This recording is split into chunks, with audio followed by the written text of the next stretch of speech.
jangan terlalu memuja leluhur gitu.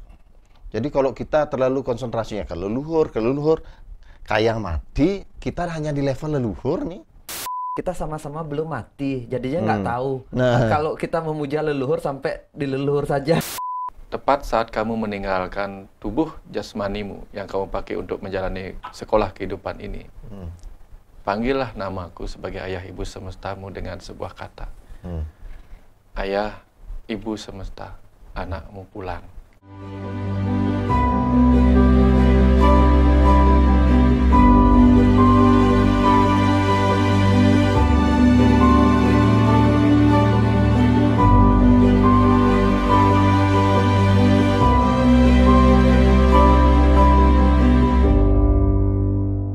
Om Swastiastu, Pak Putu, Pak Dokter, Ya, salam Om rahayu. Swastiastu, Pokoknya rahayu. tetap di Itu. tawangnya tanda-tanda sebelum kecolongan. Penapi kena sami. Masih semangat kan? Masih. Sau, Tapi jangan semangat. curi start. Kalau ngomong mitos, tetap jelek saat kalah. Balas dendam nih, ada keinginan balas dendam sepertinya nih. Nggak suksma Pak Putu, kita Pak Dokter, kita bincang-bincang asik lagi ya. Pokoknya kita bincang santai saja. Ya. Sekalipun mungkin nantinya agak dalam-dalam, tapi ya kita buat santai-santai saja. Setuju. tanpa memvonis benar salah. Saya setuju itu. Ya, Tanpa vonis benar salah, jadinya kita anggap ini obrolan warung kopi. Ya, silakan kopinya dulu. Silakan kopinya. Kensen, Jadinya- woi, to be 100% man. Setuju. Wis. Biar saya menjadi Produknya ramuan sendiri. izin udah. Kalau ada pendapat lain mungkin di komentar silahkan. Terus kemudian pandangan lain. Kalau kita ada sedikit salah, mohon dimaafkan kan Ya, begitu. diperbaiki lah. Diperbaiki Ya, ya, ya. diperbaiki. Ada yang ingin tambahan gitu. Terus kalau ada debat, prinsipnya silahkan saling berdebat, tapi jangan menghujat. Ya. Gitu, jangan menghujat. Iya. Itu sih. Ya. Len wayang cemblong, jangan menghina, mari membina. Karena ide The Mitos dulu Iya, kan Pak iya. Surya, Iya, iya. ide The Mitos adalah obrolan kita yang memang sering di kantor Iya, bertiga. iya. Coba rekam nih, Iya, gitu kan? iya, iya, Karena iya. banyak cerita-cerita masyarakat kan gitu awalnya Pak Dokter Iya, yang iya. mengupas tentang mitos-mitos. Balik lagi, apakah ini bisa memberdayakan kita semua atau memunculkan apa namanya literasi baru, Iya, cara iya, berpikir baru atau memantik Hmm. pemirsa? Iya. Setuju Betul, nggak? betul. Ada satu Pak Putu, Pak Apa? Dokter. Ya. Kemarin itu, ini agak lama sih, cuman akhirnya ketika kita bicara ini tentang podcast yang sebelumnya tentang budaya luar, bahwa kita tidak sama dengan India segala macam. Ada juga situasi ini orang yang terkenal bahkan secara nasional nih. Jadi dia menyatakan setidaknya seperti ini. Jangan terlalu memuja leluhur gitu. Jadi kalau kita terlalu konsentrasinya ke leluhur, kayak mati, kita hanya di level leluhur nih, tidak di level yang lebih tinggi dari leluhur itu. Terus Gitu. itu viral. Itu viral. Kemudian kita harus japanya adalah harus berjapa tertentu lah gitu, supaya ketika kita mati nanti kita akan mati bergabung dengan nya ini sesuai dengan ajaran tertentu lah gitu, ajaran tertentu. Nah, pertanyaan saya ini benar seperti itu kan gitu? Karena di mitos pasti pertanyaan gitu, seken sing saja sing cara gitu atau ternyata Berarti ada waktu itu ada pro kontra. oh banyak yang mengatakan om asa sing gitu segala macam gitu. Nah kita diskusi aja santai apakah seperti apa, karena balik lagi ujung-ujungnya semua pasti mati kan gitu. Dan apa yang harus dipersiapkan kan itu. Yang pasti kan Kaki-kaki. gini Pak Surya. Ya. Kita sama-sama belum mati, jadinya nggak tahu. Nah. Kalau kita memuja leluhur sampai di leluhur saja. Apa enggak kan gitu. Memperdebatkan yang Iya. sama-sama belum pernah mati gitu. Iya, tetapi Tapi setidaknya seru. ada logika dan pemahaman Ya. yang sepertinya lebih cocok yang mana nih? Apakah seperti pernyataan itu atau ada hal lain di balik pernyataan itu? Pokoknya yang berat-berat Pak Dokter bener. Setuju. Pokoknya kita cari aman ya Pak tuh, berat Pak Dokter. Di usia 10 tahun. Ya. Di usia 10 tahun dia yang baca Bhagavad Gita. Ya, ya. Jadi ingat 10 tahun. 10 tahun. Mimi. Ya, SD Pak tuh, kelas kedua tuh. Pak tuh main guling kali. Main neng, Nanti tahun 80 nih. Oke. Tahun 80 dia usia 10 tahun. Oke. Dia yang baca Bhagavad Gita, di sana ada sebuah sloka yang mengatakan, ia yang memuja leluhur akan sampai kepada leluhur, Ya. ia yang memuja para dewa akan sampai kepada para dewa, Ya. dan ia yang memujaku akan sampai kepadaku. Betul. Oke. Itu bahasa di Bhagavad Gita. Nah, berarti pernyataan itu benar. Benar. Ah. Dan pada saat itu Benar. sama sekali tidak kepikiran tentang pernyataan tadi. Ya, ya, ya. Bahwa apa? Bahwa oh kalau saya memuja leluhur maka saya akan sampai kepada leluhur saja, tidak kepada Tuhan. Ya, ya. Sajanya hilang harusnya leluhur gitu. Iya. Ya, ya, ya. Ya, Jadi ya. tidak muncul pemikiran seperti itu waktu Ya, saya ya, kecil. ya, ya. Aduh. Yang kepikiran waktu itu adalah apa? Biasa saja, enggak. Bahwa Bahwa itu. semuanya adalah itu gitu. Ya, ya. Karena ternyata Bhagavad Gita itu setelah yang baca semuanya, yang sudah memiliki sebuah kesimpulan karena kan ulang-ulang baca Bhagavad Gita gitu. Walaupun tidak semua diingat, tapi dapat sebuah kesimpulan bahwa apa? Bhagavad Gita tidak boleh dibaca sepotong-sepotong. Kalau di bagian itu saja yang kita selalu baca, maka kita pikir apa? Aku yang menyebut aku dengan leluhur itu berbeda. Iya, iya. Padahal di bagian yang lain, Bhagavad Gita, sloka yang lain mengatakan begini, ia yang melihat aku yang sama, ada di mana-mana. Gitu. Dia adalah orang yang sudah tercerahkan, itulah intinya. Jadi, kalau memang demikian, maka di bagian yang itu, ia yang melihat aku yang sama, ada di mana-mana. Sesungguhnya dialah yang telah mengenali aku. Kalau bahasanya seperti itu yang kita pakai, maka apa? Mau pada apapun, itu adalah dia. Kembali itu. Itu adalah dia. Aku. Tapi bukan aku. Aku itu ketika itu yang tidak melihatnya sebagai Krishna. Tidak membacanya sebagai Krishna. Tetapi sebagai aku yang berbicara, ya. Aku yang berbicara sesuatu yang lain. Ya, ya. Yang kemudian menyebutnya diri dia, aku tak terlukai oleh senjata. Ya, Dia menyampaikan itu, Pak. Ketika si aku itu mengatakan, aku tak terlukai oleh senjata. Tapi kalau kita mengatakan Krishna, ya. Krishna itu kan terluka oleh senjatanya Kijara. Betul. Bahkan dia terluka oleh senjata cakranya sendiri kan. Ya, ya, ya. Maka mana aku yang mana? Aku kecil apa aku besar? Ya, ya, ya. Nah itulah sebabnya sama kalau di Bali kita sering ketemu orang yang ketedunin. Begitu dia ketedunan, beliau mengaku bertara dalam kangin. Bukan berarti orang itulah bertara dalam kangin. Itu misalnya. Tetapi yang masuk ke dalam dirinya berbicara atas nama itu. Selepas itu dia ya manusia seperti kita. Ya, ya, ya. Nah, itu yang kalau kita membaca seutuhnya Bhagavad Gita. Nah, akhirnya kemudian yang lihat, oh ini perbandingannya. Nah, pertanyaannya sekarang, apakah kalau kita hanya pergi ke leluhur, kita akan pergi, tidak akan sampai kepadanya? Itu pertanyaannya. Ya, ya, ya. Tempat ini, kantor ini ada di Ayani. Di Ayani. Di Gang Seriti. Yang datang dari rumah di Kute, pergi ke Ayani. Setelah itu dia langsung pulang dari ke Kute. Ya. Pertanyaannya, apakah dia yang sampai di Denpasar? Ya. Ya, karena Ayani ada di Denpasar. Ya. Tapi mungkin Tiang tidak sampai di Sutoyo atau tidak sampai di Peguyangan. Tapi Tiang sampai di Denpasar atau bahkan sampai di Bali. Bahkan Tiang sampai di Indonesia. Karena kita melihat lebih luas. Kemanapun Tiang pergi, mau ke Ayani, ke Peguyangan, Tiang tetap sampai di Bali. Atau mau ke Bali, ke Jawa, Tiang tetap sampai di Indonesia gitu misalnya. Nah, ketika ku tadi adalah sesuatu yang tak terbatas, maka kemanapun kita memuja, sesungguhnya kita memuja dia. Nah, orang Bali ada pesannya begini, kemanapun pikiran terakhirmu ketika kamu meninggal nanti, kamu akan sampai ke sana. Bagaimana kita memikirkan sesuatu yang tidak pernah turun, tidak pernah kita lihat wujudnya. Nah, pada beberapa orang kemudian mengingat, misalnya yang memuja Krishna, mengingat wujud Krishna. Wujud Krishna itu yang mana? Siapa yang tahu wajah Krishna yang sebenarnya? Ada 2 kali Mahabharata dengan episode yang berbeda. Wajahnya beda. Pemainnya berbeda, yang mana disebut Krishna. Iya, iya. Kalau kita memakai itu. Tapi orang Bali disuruh ingat.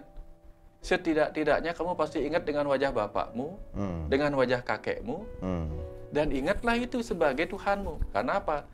Mitri Dewa Bawa, Pitri Dewa Bawa. Ibumu adalah Tuhanmu, dewamu, ayah adalah dewamu. Tegahan kentu ingat ya peka adalah ini dewanya dari ibu, dan seterusnya. Nah, jadi yang mana yang mau kita ingat? Yang luhur. Luhur itu apa artinya? Atas. Yang di atas lah yang ingat. Jadi memuja leluhur itu memuja yang kita anggap di atasnya kita. Bapak di atasnya kita, kakek di atasnya kita, pumpi, buyut, seterusnya, kelewaran, dan seterusnya lah gitu. Karena di puncak sana, Surya ingat tak siapa kelabnya Surya? Nggak ingat. Ya. Jadi punya pikiran nggak tentang dia? Nah. Itulah yang tak terpikirkan. Bisa ingat, kadang nggak tahu bagaimana wajah di atasnya, kumpi, buyut, dan seterusnya. Karena tak terpikirkan, kan sama-sama. Tuhan juga tak terpikirkan, kelab juga tak terpikirkan. Paling-paling ingatnya di kakek aja, atau kumpi lah begitu. Nah, disitulah kemudian orang Bali mengajarkan bahwa apa? Dia ketika di leluhur itu sama-sama kita tidak pernah kenal, tak pernah kita bisa bayangkan gitu. Itulah disebut acintya, tak terpikirkan. Dan dia ada di mana? Ada di setiap ruang kosong. Disebutlah dia sang yang ngembang gitu. Jadi apakah kita akan sampai kepada dia? Kalaupun yang akhirnya nanti kita mati, ketemunya leluhur. Leluhur misalnya orang tua kita yang sudah meninggal, kita ketemu di sana. Atau tiang ketemu bapak misalnya. Atau ketemu kakek yang tiang tidak pernah kenal gitu. Nanti paling-paling kakek akan mengantarkan tiang ke tempat di mana tiang harus belajar lanjutan lagi sebelum turun lagi ke dunia gitu. Tetapi kemudian di mana tiang akan melihat Tuhan? Ya di sini. Melihat ya. Ketika kita menyebut kata melihat kan kita pakai mata. Di sana kan kita melihat yang tak terlihat. Di sini kita pakai mata, maka di sini kita juga bisa melihat Tuhan yang terlihat. Itulah yang disebut purusa prana pradana, kita melihat wujudnya, prakartinya begitu. Nah, jadi kalau sudah demikian, di mana kita boleh memuja Tuhan? Di mana-mana saja. Makanya kemulaan kita delong dulu tuh, pelingih siapa? Ibunte, Bapante, Ragante, atau Brahma, Wisnu, Siwa, atau masuk ke wilayahnya Padmasana, Siwa, Sada Siwa, Parama Siwa gitu. Dan tengah-tengahnya Siwa ulap-ulap apa? Sing tepuk. Saking ulapnya sing tepuk benjoh pasti kena sesuatu yang tidak kelihatan. Jadi artinya apakah itu pertanda kita tidak akan bertemu dengan dia gitu. Tapi di situ kira-kira. Gimana Pak tuh? Petain mati, tapi tenan mati nih. Gimana? Udah pernah dulu. Udah pernah dulu, tumitis mun. Oke, nggih. Sedikit terkait dengan itu, tanggapan gimana? Saya setuju dengan tanggapan yang orang tadi itu. Saya tidak tahu siapa orangnya. Terus terang saya tidak pernah dengar ada yang viral itu. Saya setuju. Kalau kita memuja leluhur ya ket di leluhur gitu. Setuju itu. Tapi jangan dikasih saja. Saja di belakangnya ini harus dihilangkan. Jadinya setuju.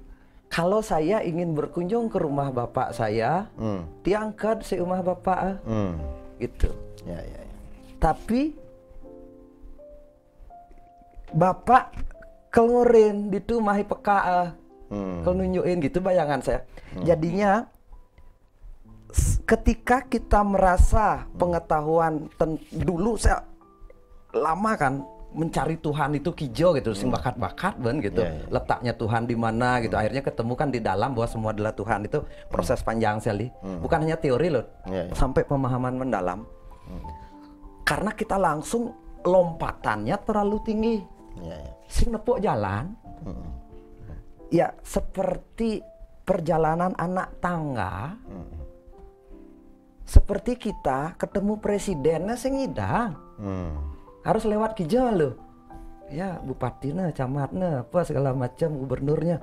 Sama saya sebagai direktur perusahaan.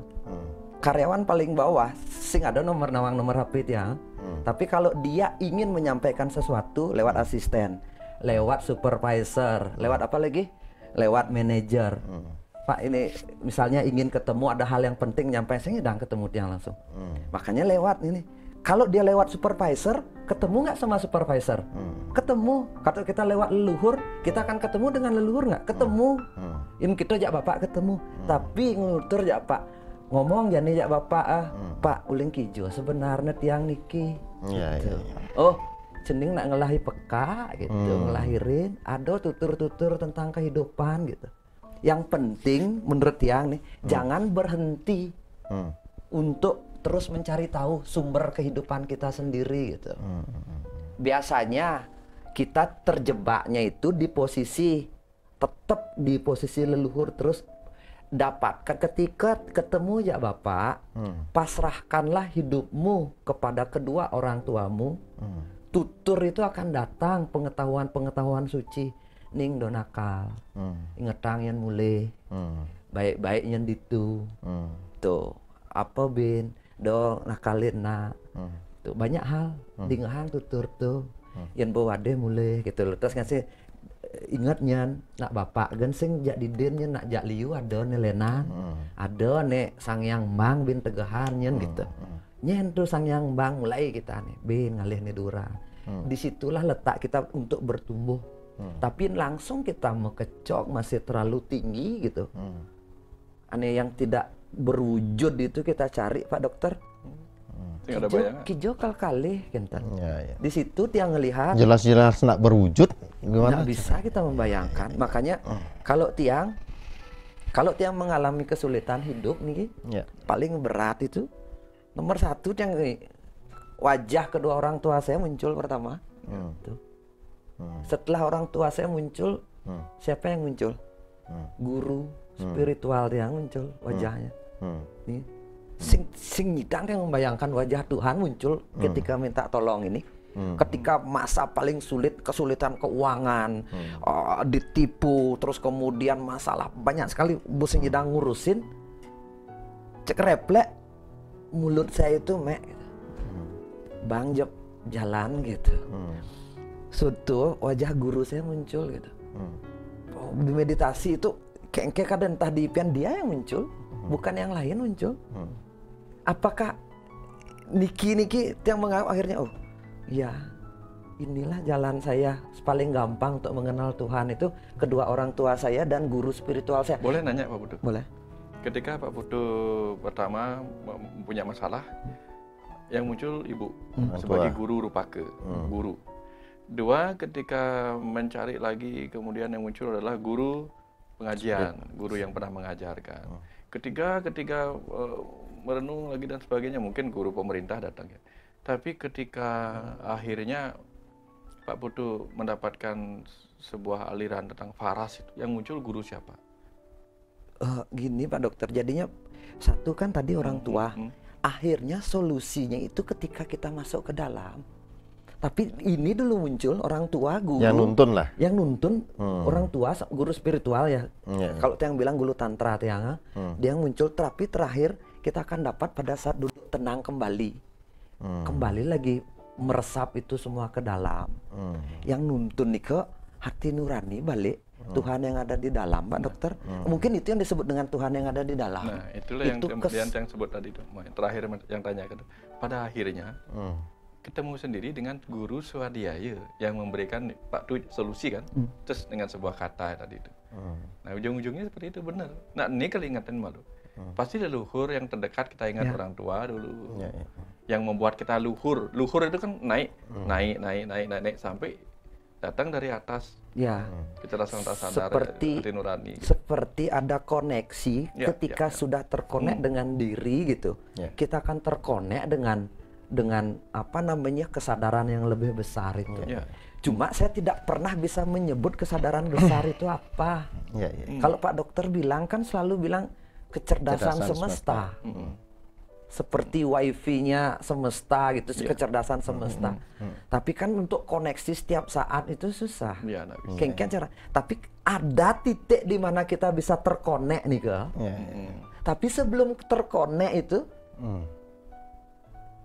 nah, aneh cara passwordnya itu bapak jak memek malu, passwordnya nih ke, inguh malu, stres malu, paling sing hidang beres, bapak jak memek muncul gitu, muncul cara nak jangkitnya hidup untung gitu nengil gitu bener kan sambil meditasi kulo gitu Muncul punya guru Pak Putu. Saya mau tanya sesuatu nih Pak Putu ya, mumpung Pak Putu ngomong nih Pak Putu ya.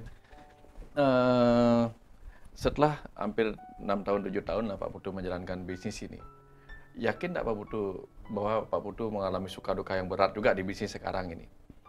Ada beratnya kan? Ada beratnya. Berat mengelola 200 orang, berat mengelola segala macam. Tapi itu berat yang Pak Putu alami sekarang dengan bisnis ini hanya gara-gara Pak Putu terkonek satu kali dan diberi sebuah kata bernama Paras. ya Satu kata aja. Itu memberikan beban yang banyak dalam bentuk ini. Bin mikiran ngidang sih lagi mendapatkan bisnis sukses, banyak pajak bla bla bla dan seterusnya.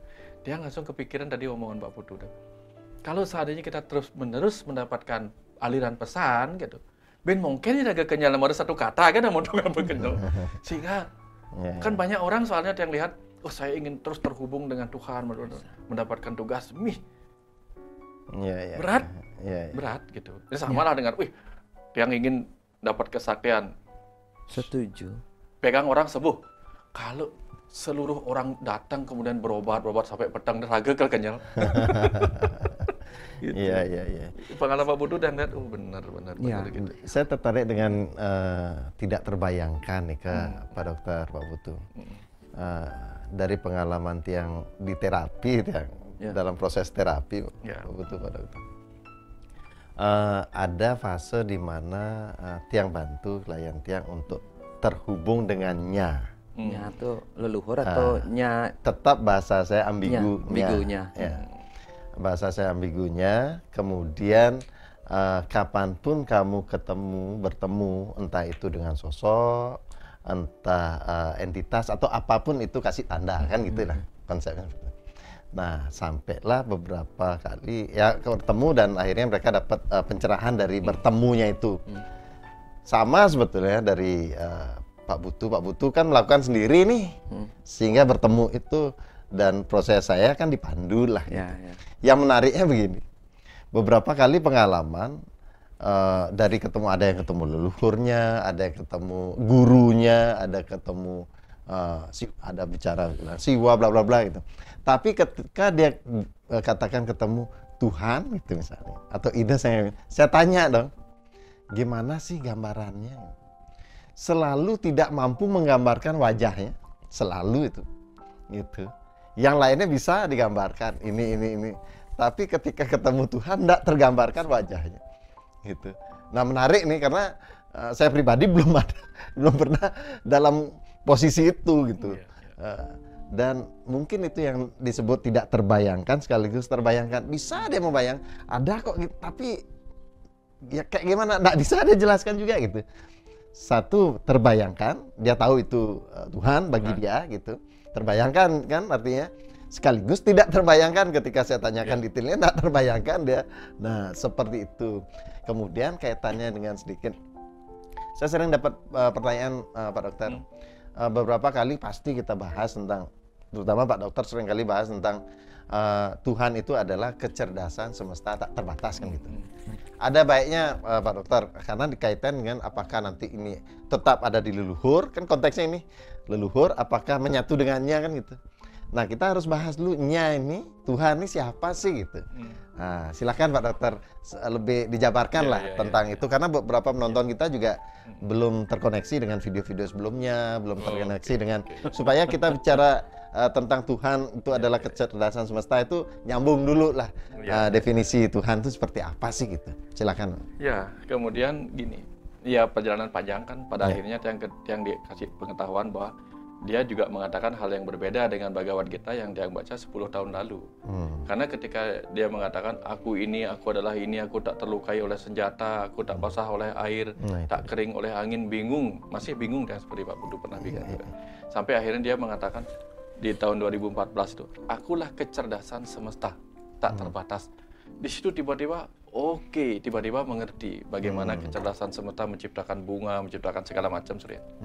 Hampir kemudian dia di tahun 2015 dia juga menunjukkan akulah kecerdasan semesta yang menunjukkan kemampuan menjadi energi semesta lalu memadat menjadi materi semesta. Jadi purusa prana pradana. Nah, ketika menjadi energi inilah kita mulai bisa melihat. Karena ketika menjadi kecerdasan, kita nggak bisa melihat. Nggak punya bayangan seperti apa sih wujud kecerdasan gitu. Yang disebut bayangan itu kan bayangan pada ingatan. Ingatan yang pernah kita cium, pernah kita dengar, pernah kita lihat, pernah kita rasakan, itu namanya bayangan. Saya membayangkan bunga sapu bulu ini begini karena pernah merasakan. Nah, yang disebut membayangkan itu adalah ketika kita sudah pernah terkonek sama salah satu pancaindera energi dari kecerdasan itu. Energi itu apa? Energi cahaya, energi suara, energi elektromagnet. Energi cahaya itu apa? Div, dewa, hati nurani, nur. Nah, disinilah kemudian kita mulai, kalau cahaya, ada cahaya biru gelap, namanya, diberi nama lah kemudian biru gelap Wisnu.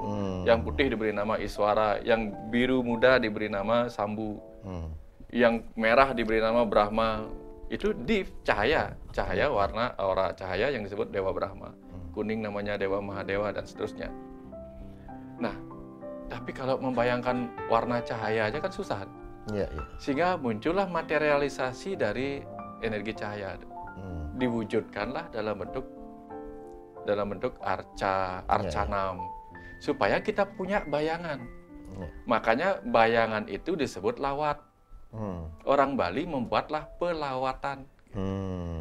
Ini hanya pelawatan, hanya bayangan supaya saya bisa membayangkan. Tapi apakah itu dia? Bukan. Makanya pelawatannya rusak, mupunggal pelawatan, diperbaiki lagi. Tapi itulah pelawatan. Setelah itu apa? Itu dipuja kalau sudah bagus. Jadi orang bisa memuja pelawatan Rangde, pelawatan Barong, pelawatan apapun. Karena itulah yang bisa dia bayangkan. Yang tadinya tak terbayangkan. Tapi itu bukan dia. Nah, itu yang kita cerita kemarin nih, bahwa apa Hindu di Bali itu sangat-sangat dinamis. Bahwa Tuhan tuh neti-neti, bukan ini, bukan itu, iya. Tapi kalau bukan ini, bukan itu, apa yang kita pakai? Maka kembali kata hanya itu hilangkan. Nah, sekarang ditambah kata hanyanya.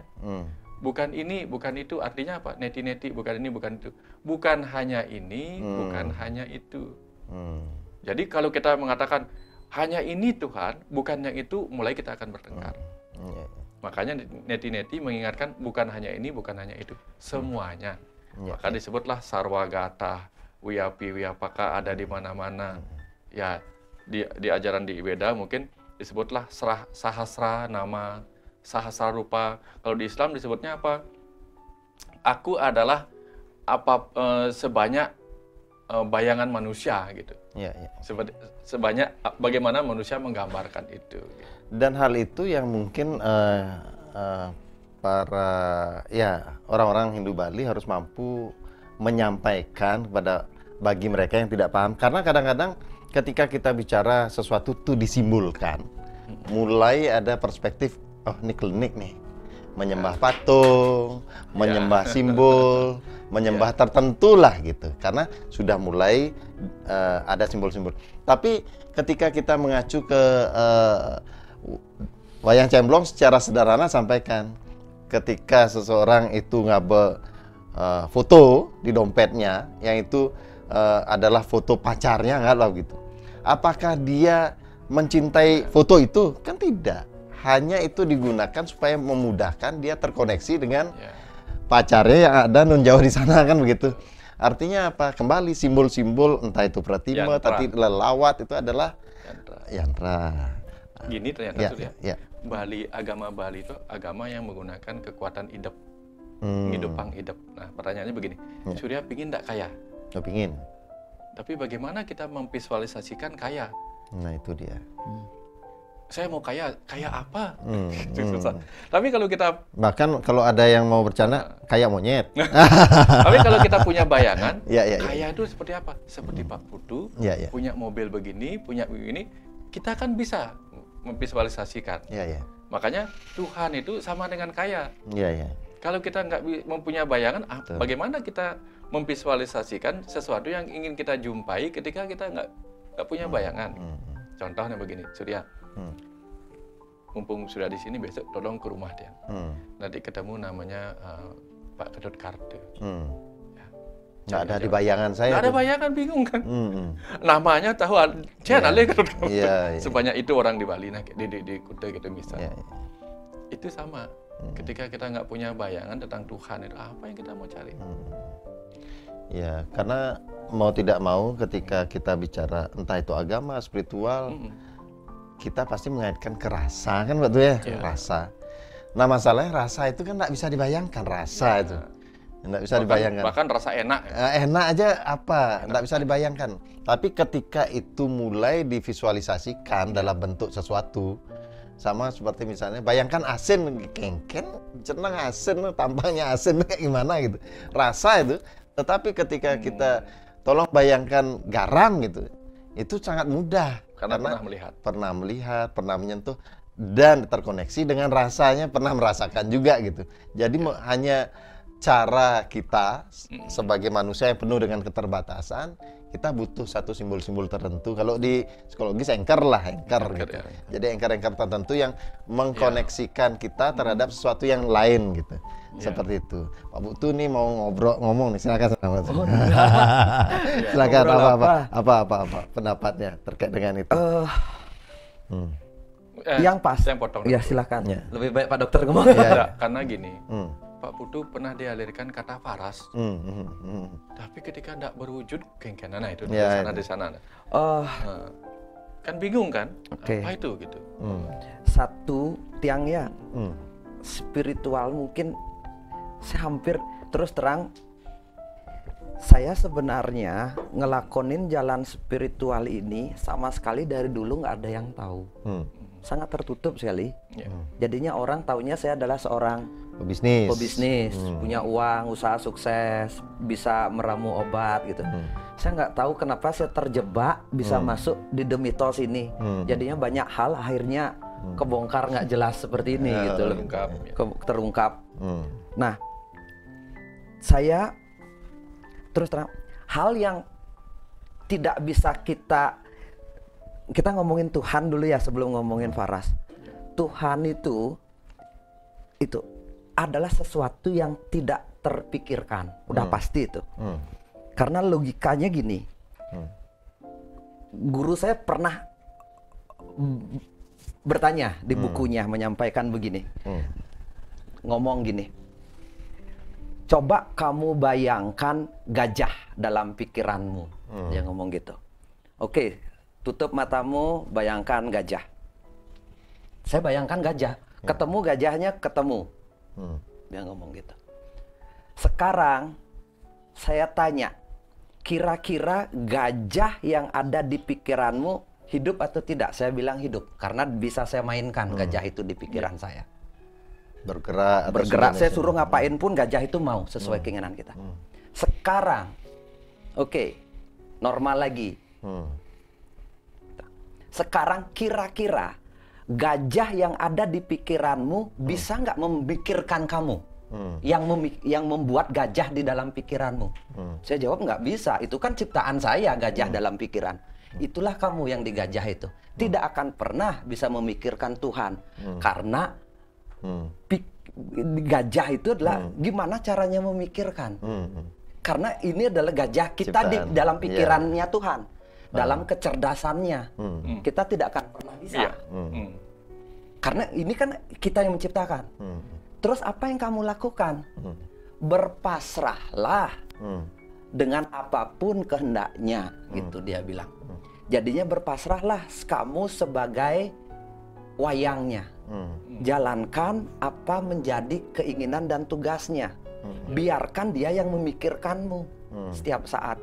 Jadinya yang dilakukan ketika masa sulit dalam keadaan apapun, aku dalam lindunganmu, aku dalam dekapanmu, aku dalam pikiranmu. Bukan kamu yang berusaha memikirkannya, tidak mungkin bisa. Tapi rasakan bahwa kamu dalam pikirannya. Rasakan, bukan membayangkan. Kalau kita membayangkan, Tuhan itu lebih kecil karena bisa ada dalam pikiran kita.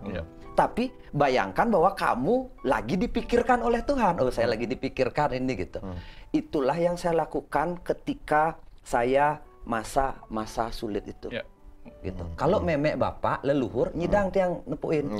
Tapi ketika saya sudah terkoneksi dengan hal yang lebih besar, bukan saya membayangkan terkoneksi yang lebih besar, tapi saya merasa dalam dekapan koneksi itu, dalam pikirannya pada saat itulah ada koneksi yang tidak bisa tiang jelaskan gitu. Itu bisa tiang ceritakan karena itu yang tiang rasakan. Jadinya yang saya lakukan setiap hari itu dengan meditasi itu bukan saya membayangkan Tuhan.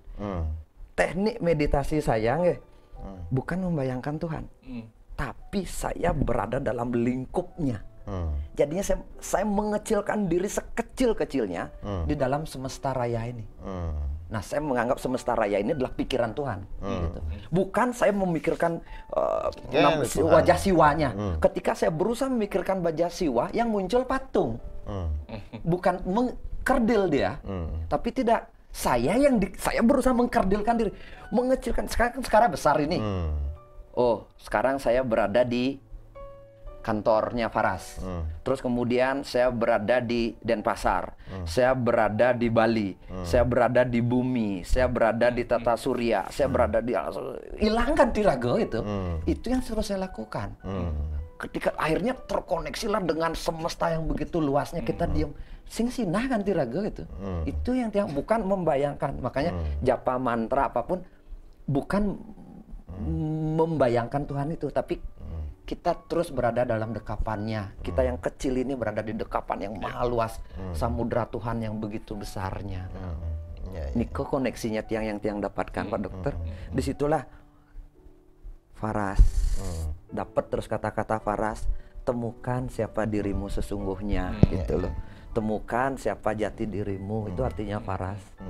Temukan sesuatu yang hilang dalam hidupmu. Itulah kewarasanmu nanti. Sehingga kamu bisa menemukan jalan yang menyatu kembali dengan samudra yang maha luas itu. Gitu. Kalau tanya Tuhan itu siapa kembali, saya nggak tahu. Saya jadi teringat dengan satu video, Pak Dokter, yang satu dari kalau nggak salah ya manusia lah gitu, manusia zoom out nih. Dia jauh, kemudian dia terlihatnya pulau-pulau, kemudian akhirnya antariksa. Nggak kelihatan lagi nih, sudah menyatukan. Balik lagi dari atas, zoom in nih, akhirnya masuk lah. Artinya apa? Artinya balik lagi kalau bagi saya, itu entah semua atau Tuhan itu terbayangkan atau tidak, tapi kondisinya terbayangkan kan gitu. Kondisinya terbayangkan sampai zoom out itu kan terbayangkan bahwa kita akhirnya tidak terlihat, itu pun adalah bagian dari bayangan kita sendiri kan gitu. Nah, menurut Pak Dokter gimana? Ya, itu kan sama dengan meditasi cahaya yang pernah bikin dulu kan. Dalam video meditasi cahaya kita keluar dari tubuh ini, membayangkan diri kita adalah cahaya kecil yang keluar dari tubuh ini, kemudian keluar sebagai cahaya kecil untuk pergi ke cahaya yang lebih besar gitu. Karena yang bisa kita bayangkan hanya cahaya. Karena di level kecerdasan udah ada di mana-mana, bagaimana membayangkan sesuatu yang ada di mana-mana gitu. Sama seperti misalnya ketika di mana-mana ada dinding, apalagi di depan mata kita ada dinding, apa yang bisa kita lihat? Di depan mata ada dinding, nggak bisa lihat apa-apa. Nggak lihat apa-apa. Nah, kenapa Tuhan nggak bisa lihat? Dia saking gedenya di depan kita begitu. Karena dia kecerdasan semesta yang sudah ada di mana-mana. Tapi cahaya kan bisa kita bayangkan. Nah, itulah enaknya turun lagi membawa cahaya. Cahaya yang besar itu kita bawa masuk ke seluruh tubuh kita. Itu meditasi cahaya yang bikin dulu. Yang walaupun tidak seperti Pak Putu, yang jarang melakukan itu. Hanya kalau perlu. Kalau perlu saja, kalau lagi kayak gimana gitu. Nah, dalam konteks awal kita bicara bahwa ketika kita membayangkan leluhur, apakah kita ada di sana atau sebaliknya kita membayangkan Tuhan itu pada ajaran tertentu adalah bentuknya seperti apa, sosok beliau adalah seperti apa, kita akan di sana. Bahkan ketika kita bicara yang lebih luas lagi, wah semuanya adalah kan gitu. Yang malah melihat gini sekarang, seperti untuk anggaplah terkoneksi dengan Tuhan itu ada password. Ternyata password itu Bapo Jak Mimi, leluhur passwordnya. Kata Pak Dokter kan ada mantra itu password. Nah, tiang passwordnya itu Bapo Jak Mimi. Bapak Jami, sebelum kamu terkoneksi dengan orang tuamu dari hati ke batin, kamu tidak akan pernah koneksi dengan yang lebih tinggi. Istilahnya muka komputer itu ada cara muka HP gini, ini ada password nih. Inilah kecerdasan Tuhan anggap ya di HP ini. Password itu me gitu, bapak, memek gitu. Itu passwordnya baru kebuka yang lain. Kalau kamu tidak terkoneksi dengan leluhur, tidak akan pernah terkoneksi dengan yang lebih tinggi gitu. Karena step tangganya itu, tangga 100 itu tetap dimulai dari tangga 1. Orang tua. Tuhan kita yang real nih ke Bapak Jak Meme nih kadang karuan dia yang bersetubuh secara fisik gitu. Dia Tuhan kita yang pertama. Asal dari semesta kecil tubuh. Iya. Itu password pertamanya. Kalau tanpa password itu sepertinya susah melakukan yang lain. Paling sederhana lagi begini Bapak tuh. HP mati nih. Kita nggak bisa melihat cahaya kalau HP mati. Apa yang pertama kita tekan? Tentu saklar. Kita tahu simbolik dari saklar itu pasti angka 10, betul nggak? 10 itu memang bapak, ayah ibu gitu. Satunya ayah, nolnya bapak, ibu gitu. Sehingga itulah yang kita tekan pertama. Nah, sehingga dari kita pegang yang menyatu antara 10 itu kan saklar. Kita tekan muncullah cahaya. Nah, bahkan ketika kalau saya ya akhirnya bongkar-bongkaran kan gitu.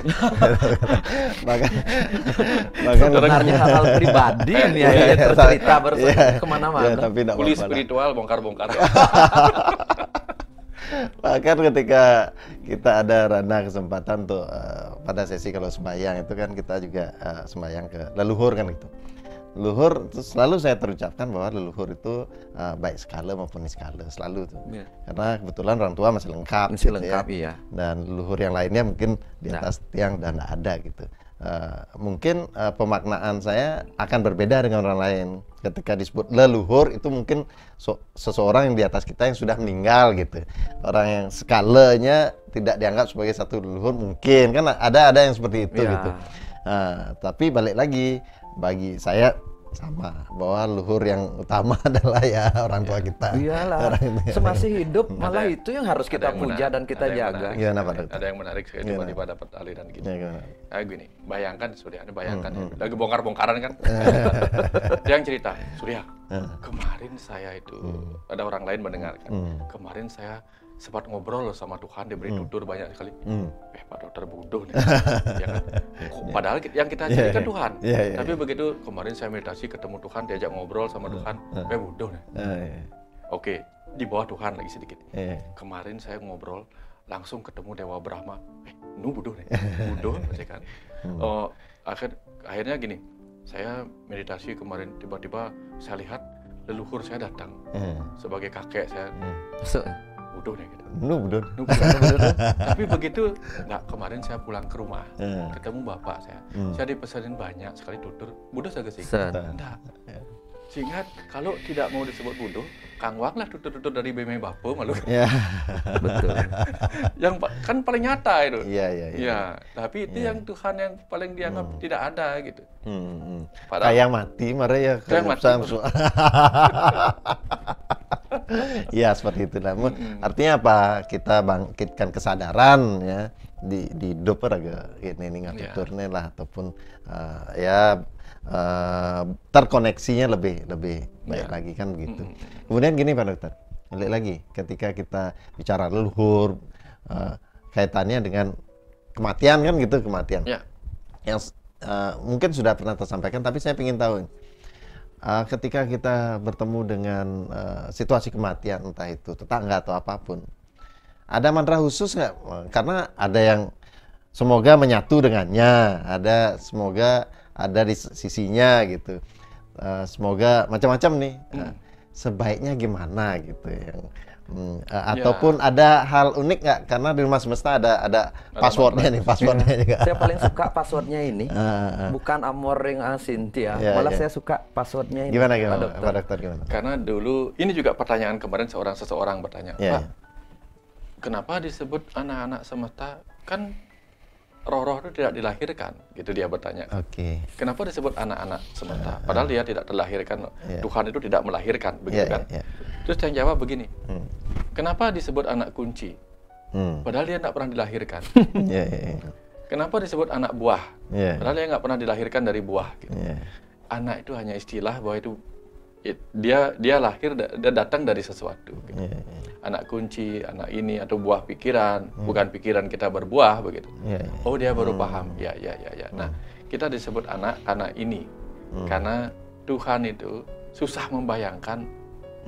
Susah bagaimana dia sampai suatu ketika dia mengalirkan pesan begini di saat semesta bicara. Aku lebih suka menyebut diriku sebagai ayah ibu semesta, agar aku bisa memelukmu dengan penuh kerinduan dan kau merasakan bertemu kembali dengan aku sebagai asalmu, yang penuh kecintaan kepadamu.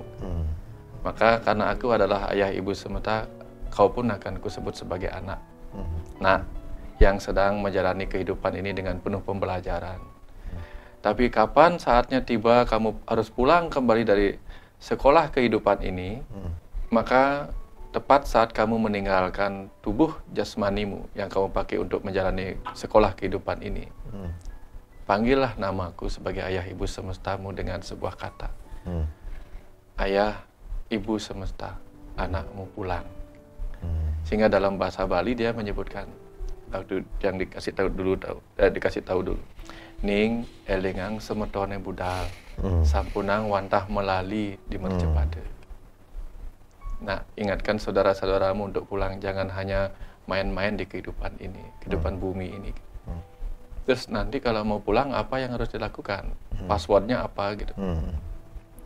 Kapan saja, kapan saja kamu mau pulang, ingat kata ini. Ibu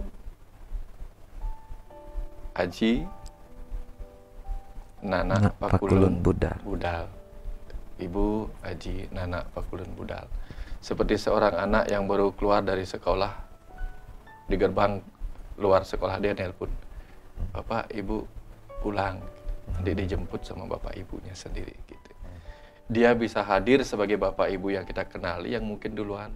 Dia bisa hadir sebagai Bapak Ibu semesta, kakek nenek dan seterusnya lah.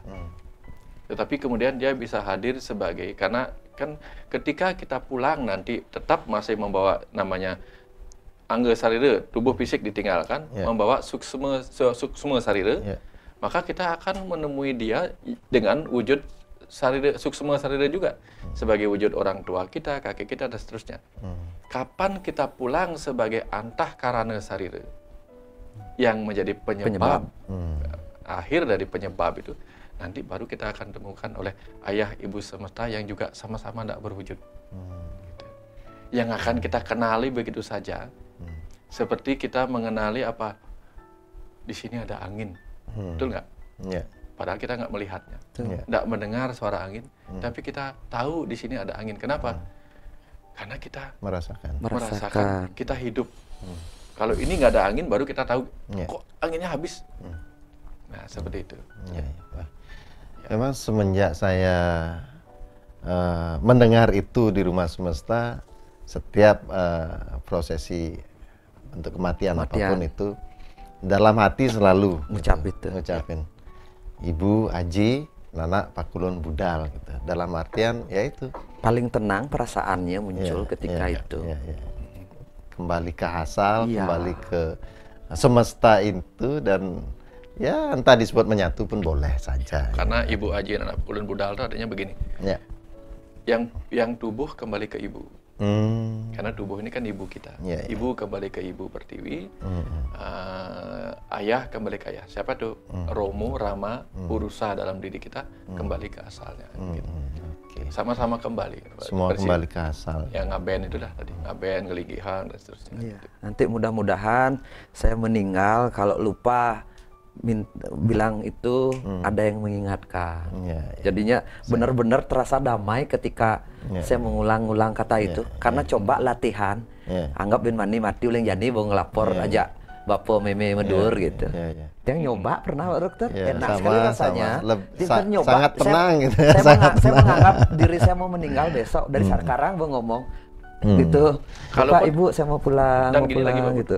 Kalaupun itu bukan berarti kematian ya. Karena ketika kita bicara tentang rumah semesta, seluruh semesta ini, termasuk bumi ini adalah rumah. Cuman kita nggak merasa pulang. Karena begitu kita, anggaplah kita sedang ke rumah, sebagai anak kecil, celingak-celinguk sing kena siapa, tidak muncul siapa-siapa. Kita mungkin teriak, "Bapak, Ibu, anakmu pulang." Keluarlah dia. Nah, jadi kita hanya perlu merasa sudah di rumah. Ya. Ucapan ayah, ibu, anakmu pulang.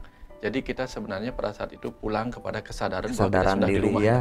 Setidaknya ini kau yang kita dapatkan. Setidak-tidaknya itu. Ada perasaan. Aku sudah di rumahku ini gitu. Iya, iya, iya. Yang nyata. Gitu. Iya, iya. Dan saya dulu pernah tanya juga, kenapa sih kita harus bicara tentang kematian gitu? Dianalogikan, memang kata kuncinya adalah apa yang pasti adalah Kematian. mati itu. Tapi saya dikasih analogi ketika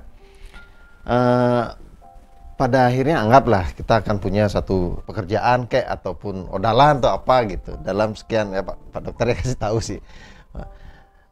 Ketika kita tidak siap, termetaki-taki, tidak ada persiapan apapun, detik-detik terakhir itulah kepanikan kita. Kini konden, gitu konden, kini. Nah di sanalah mungkin kebimbangan, kecemasan, hal-hal yang mendistrak pikiran kita dari ketenangan itu akan muncul gitu. Tetapi ketika kita sudah di awal, metaki-taki, setidaknya memahami, sekalipun belum tentu benar, gitu, belum tentu benar, setidaknya ada pemahaman yang masuk di logika dan kesadaran bahwa oke, begini loh nantinya. Sehingga pada saatnya nanti, kapanpun itu, kok ada perasaan siap-siap saja gitu. Siap-siap saja dan ya nerima aja lah. Bendaja gitu, harus mulai aja gitu. Ya, bagus ya. Gitu. Bagus karena kemarin ada spill ini sudah. Ada ketika yang menulis buku Tantra, Kandepa Tantra Pak Putu, di momen terakhir, di bab terakhir yang ke bab ke-40 gitu. Jadi jadinya 280 halaman gitu. Di bab ke-40 apa yang diceritakan? Manusia itu mencari kebenaran. Si Manu bercerita. Manusia itu mencari kebenaran. Tetapi ketika kebenaran datang, dia menolaknya. Maka dia menderita. Ada dua kebenaran, wahai Lisa. Ada dua kebenaran yang dicari, yang dicari tapi di hadapannya ditolak. Satu, kebenaran kehidupan yang mewujud sebagai kenyataan. Dua, kebenaran kematian. Dua aja. Kenapa manusia menderita selama hidupnya? Karena dia menolak kenyataan sebagai kebenaran. Kenapa manusia menderita pada kematian? Karena dia menolak kematian sebagai kenyataan. Nah, dua gen kebenaran ada. Kebenaran hidup, kebenaran kematian. Di ajaran Hindu Bali apa namanya? Dharma kauripan, dharma kematian. Oh, iya. Yang banyak. Oh iya ya benar gitu. Makanya ketika berbuat baik, ketika di kehidupan, maka lakukanlah perbuatanmu dengan dharma kauripan ini apa? Di kebenaran ini kamu harus melakukan segalanya dengan tulus. Pada kebenaran kematian kamu harus menerimanya dengan ikhlas gitu. Ternyata kuncinya dua, tulus dan ikhlas. Kalau di kehidupan ini sing tulus boom raga gitu. Iya. Sing tulus boom. Tulus nika artinya payu. Tadi. Udah jadi bukunya Pak Dokter? Jadi, udah jadi. Luar biasa. Oke. Nggak terasa Pak Dokter sudah 1 jam kita. Intinya apapun itu semoga apa yang kita bincangkan tadi bahasanya seperti di warung kopi ya ada hal lah sebagai satu pembelajaran. Ada pahit manisnya, jadikan satu pembelajaran, ambil bagusnya kan gitu, diskusikan atau kita ini kan mungkin ada hal tidak baiknya ataupun hal yang perlu diperbaiki, ayolah kita siap dengan diskusi kan gitu. Suksma Pak Dokter, Pak Putu, sampai jumpa di berikutnya. Pokoknya tetap di Rahayu nih.